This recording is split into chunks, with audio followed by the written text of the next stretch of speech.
Hello and welcome to Get Real with Mazza and Jordo. Today we're going to be talking about houses versus units and which one is better for you to buy. Here's an interesting little fact I found on the internet. In the last 30 years, the number of one-person households has increased by 5%, while family households have decreased by 6%, and this is in Australia.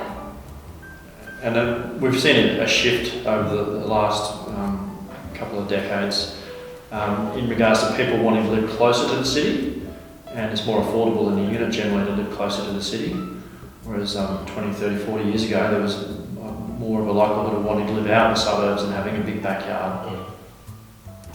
Yeah, look, it comes back to a lifestyle, but buying a unit is a lifestyle decision, okay?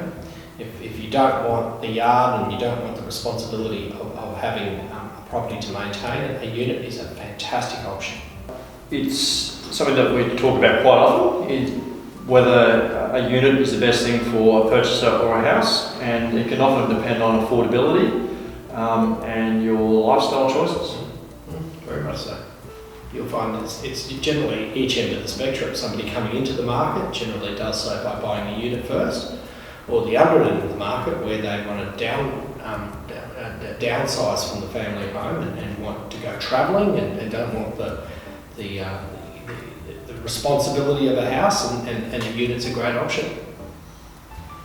Yep. I always thought being a homeowner would be a great thing, but there's some weekends where I wish I had a unit when I'm out in the backyard all weekends. Yes, very true. Interesting, the growth factors between the two do vary. When you look at we'll just look in isolation for one suburb, Clayfield, and if you look at for the past 3 years as an average, Clayfield for houses has grown by 0.3% as an average per annum. Okay, for the last 3 years, that's 2018, 19, 20. When you look at units for the same time period, it's actually as a percentage has decreased by 2.9%. So there's always that argument that houses perform better than units, and there's one suburb just in isolation that actually you can say demonstrates that theory. And one of the negatives with units is you lose some control. When you're one person in a block of 6, you're one person in a block of 30. So the need to work collaboratively with the other owners to get things done can sometimes be a challenge. And for the investors, which would you say is better for an investor, a house or a unit then?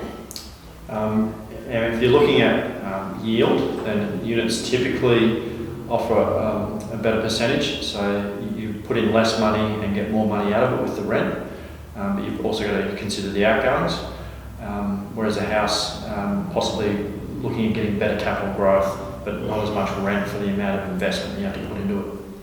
What you'll find is a lot of people buy into units, particularly new units, and a lot of them are recommended to buy into new unit developments because you get all the depreciation benefits out of the block as well.